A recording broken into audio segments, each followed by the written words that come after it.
سب سے اعلیٰ درجے کا اسلام کیا ہے؟ من سلم المسلمون من لسانہ و یدہ۔ زندگی میں یہ طے کر لو، کوئی کتنا ہی تمہیں دکھ پہنچائے، کوئی کتنا ہی تمہاری بےعزتی کرے، چپ ہو جاؤ، سہ جاؤ۔ مرنے والے کی کیا عزت، کیا ذلت، میں نے تو مر کے دیکھا ہے، اور مجھے یہ حدیث سمجھ میں آئی ہے بڑی اچھی طرح، موتوا قبل ان تموتوا، کہ مرنے سے پہلے مر جاؤ۔ اس وقت اگر میں مر جاتا تو مجھے کوئی گالیاں دیتا تو مجھے کیا نقصان تھا، اور مجھے کوئی نعرے لگاتا میرے لیے تو میرا کیا نفع تھا۔ تو مرنے سے پہلے مر جاؤ، کوئی تمہیں برا بھلا کہے تو تمہارا کیا نقصان ہے، تمہیں کوئی واہ واہ نعرے لگائے تمہیں کیا نفع ہے۔ اگر اللہ راضی ہے تو مردہ باد اور زندہ باد سے بے نیاز ہو۔ ابو ذر رضی اللہ تعالیٰ عنہ کو ایک آدمی نے گالیاں دی تو انہوں نے فرمایا، بیٹا ایک گھاٹی آگے آ رہی ہے، اس میں گر گیا تو جو کچھ کہہ رہے ہو اس سے بھی زیادہ کا حقدار ہوں، اور اگر پار ہو گیا تو تیری گالیوں سے مجھے کوئی فرق نہیں پڑتا ہے۔ من سلم المسلمون من لسانہ و یدہ موتوا قبل ان تموتوا۔ چونکہ آج کل اخلاق ہیں انتقامی، معاف کرنے والے اخلاق ہیں نہیں، انتقامی اخلاق ہیں۔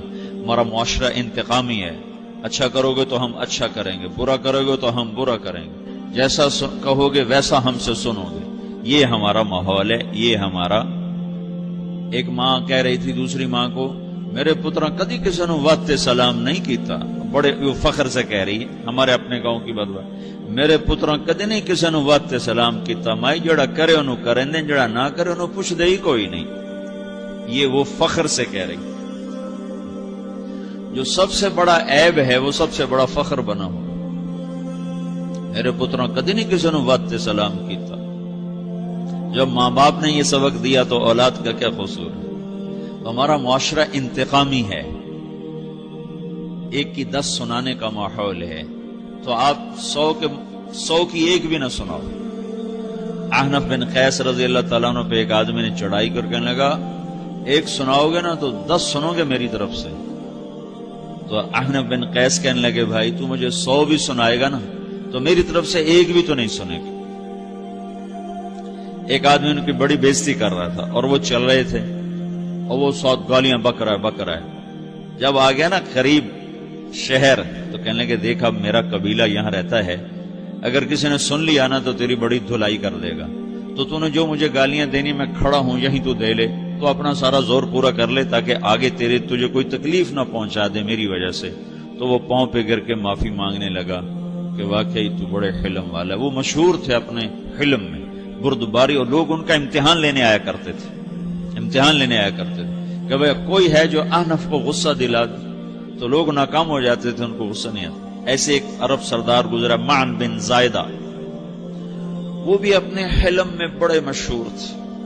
ایک دفعہ لوگوں میں شرط لگ گئی کہ کوئی ہے معن بن زائدہ کو غصہ دلائے تو ہم اس کو انعام دیں گے۔ تو ایک شاعر نے کہا، میں غصہ دلاتا ہوں، تم دیکھنا ایسے سیخ پا ہو جائے گا جیسے جانور۔ تو وہ چلا گیا اس کی مجلس میں، دربار لگا، عرب سردار تھا بہت بڑا، دربار لگا ہوا، تو کہتا السلام علیکم، وعلیکم السلام۔ تو معن بن زائدہ پر ایک دور بڑے فقر کا گزرا تھا، پھر اللہ نے اس کو بہت بڑی سرداری دی، بنو عباس کا بہت بڑا یہ وزیر گورنر تھا۔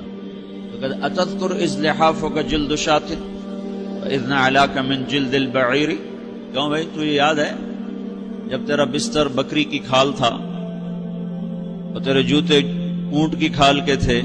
تو کہنے لگا کیوں نہیں یاد، بھلا کوئی ماضی بھی بھولتا ہے؟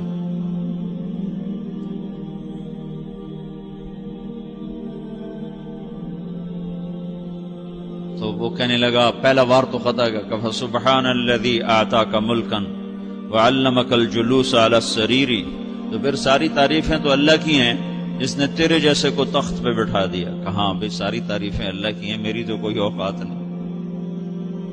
تو کہنے لگا، سأرحل عن دیار انت فیہا وان جار الزمان علی الفقیر، جہاں تیرے جیسا حکمران ہو وہاں مجھے رہنا گوارا ہی نہیں ہے، میں یہاں سے چھوڑ کے نکل جاؤں گا چاہے کتنی تکلیف اٹھاؤں۔ بڑے دربار میں یہ ایک گورنر اور وزیر سے بات ہو رہی ہے، تو وہ کہتا ہے اچھا بھائی اگر تو ہمارے پاس رہے گا تو ہم تیرا اکرام کریں گے، اور اگر تو جانا چاہتا ہے تو پھر رافقت کا سلام، تو وہ یہ بار بھی خالی گیا تو کہنے لگا فجد لی ابن ناقصۃ بمال،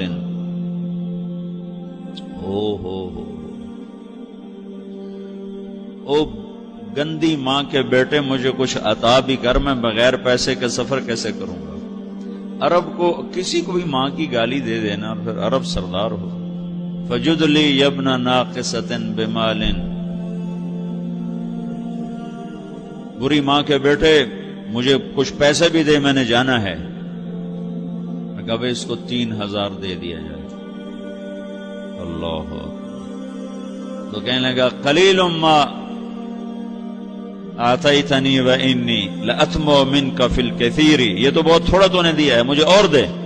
کہا اچھا بھائی 3000 اور دے دو۔ تو وہ شاعر کی بھی آنکھیں پھٹ گئیں، کہنے لگا اب ٹھہر جا ٹھہر جا، اب میں تیری اصل تجھے بتاتا ہوں۔ سألت اللہ ان یبکیک ذخرا فما لک فی البریۃ من نذیر، میں اللہ سے دعا کرتا ہوں اللہ تیرے جیسوں کو سلامت رکھے، تیرے جیسا دنیا میں کسی ماں نے جنا ہی کوئی نہیں۔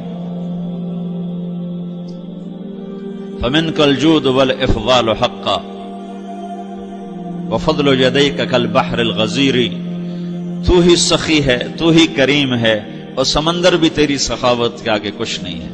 تو نے کہا اچھا بھائی تو نے ہماری برائی کی، ہم نے تمہیں 6000 دیے، اب تو نے ہماری تعریف کی، اب 10,000 اور دے دو اس کو۔ باتیں ہی رہ گئیں، باتیں ہی رہ گئیں۔ کہاں سے لائیں ایسے لوگ؟ ہمارا معاشرہ انتقامی ہے، بدلہ لینے کا ہے، بدلہ لینے کا۔ تو میرے ساتھ کیا میں نے بھی کرنا ہے۔ تو اعلیٰ درجے کا اسلام یہ سکھا رہا نہیں چپ ہو جاؤ، سلام مت بن جاؤ، سلامتی بن جاؤ، سلامتی کی علامت بن جاؤ۔ من سلم المسلمون من لسانہ ویدہ۔ اب وہ سوال کرتا ہے یا رسول اللہ ای الایمان افضل، سب سے اعلیٰ درجے کا ایمان کیا ہے؟ اسلام کیا ہے؟ کلمہ، نماز، روزہ، حج، زکات۔ اعلیٰ درجے کا اسلام کیا ہے؟ من سلم المسلمون من لسانہ ویدہ۔ یہ اخلاق کا ادنا درجہ ہے، ادنا درجہ ہے۔ ادنا درجے پر پہنچ کر آپ اسلام میں اعلیٰ درجے پر آ سکتے ہیں۔ وہ سوال کرتا ہے ایمان کیا ہے؟ تو آپ نے کہا اللہ پر، فرشتوں پر، کتابوں پر، رسولوں پر، موت کے بعد کی زندگی پر، تقدیر پر۔ اب ایک اور سائل سوال کرتا ہے ای الایمان افضل، سب سے اعلیٰ درجے کا ایمان کیا ہے؟ تو آپ نے فرمایا حسن الاخلاق، اچھے اخلاق سب سے اعلیٰ درجے کا ایمان ہے۔ جو آدمی اسلام میں، جو آدمی اخلاق میں، جو مرد عورت اخلاق میں ادنا درجے پر ہوتا ہے وہ اسلام میں اعلیٰ درجے پر پہنچتا ہے۔ اب اگر وہ اخلاق میں اعلیٰ درجے پر آ جائے تو اب یہ کہاں پہنچے گا؟ اب یہ کہاں پہنچے گا؟ میرا نبی کہہ رہا ہے سب سے اعلیٰ درجے کا ایمان ہے حسن اخلاق، حسن اخلاق۔ ابو ہریرہ نے پوچھا یا رسول اللہ وما حسن الاخلاق، یہ بھی ایک اور حدیث ہے، یا رسول اللہ حسن اخلاق کیا چیز ہے؟ تو آپ نے 3 چیزیں فرمائی، تصل من قطعک وتعطی من حرمک وتعفو عمن ظلمک، جو تم سے توڑے نہ تم اس سے جوڑو، نہیں کرتا سلام نہ کریں۔ کوئی ہم چھوٹے باپ کے ہیں؟ ہم تو کبھی بھی نہ کریں، ہم تو کبھی بھی نہ منہ تھوکیں بھی نہیں ہم تو میرا نبی کہہ رہا ہے جو توڑے تم اس سے جوڑو، جو محروم کرے اس سے عطا کرو، جو زیادتی کرے اس سے درگزر کرو۔ یہ 3 کام جو عورت مرد کر لے گا یہ اخلاق کے اعلیٰ درجے میں ہے۔ جب یہ اخلاق کے اعلیٰ درجے پر پہنچتا ہے تو پھر میرا نبی کیا بشارت دیتا ہے؟ ادنا درجے پر پہنچ کر تو اعلیٰ مسلمان کی بشارت ہے، اور اخلاق میں اعلیٰ درجے پر پہنچ کر میرا نبی کہتا ہے کاد الحلیم ان یکون نبیا، اعلیٰ اخلاق والا بس نبی بنتے بنتے رہ جاتا ہے۔ اعلیٰ اخلاق والا ایسے ہے جیسے کہ نبی، قریب ہے کہ وہ نبی بن جائے، یہ تو ہے نا ترجمہ، لیکن ہم ہمارے اردو میں کہتے ہیں وہ نبی بنتے بنتے بنتے رہ گیا۔ کیا مطلب؟ کہ اس میں اور نبی میں صرف نبوت کا فرق رہ جاتا، باقی وہ سب کچھ حاصل کر لیتا ہے۔ تو یہ سارے دین کا میں نے آپ کو خلاصہ بتایا ہے کہ میری آپ کی ضرورت ہے کہ میرا اسلام اعلیٰ درجے کا ہو، من سلم المسلمون من لسانہ و یدہ، میرا ایمان اعلیٰ درجے کا ہو۔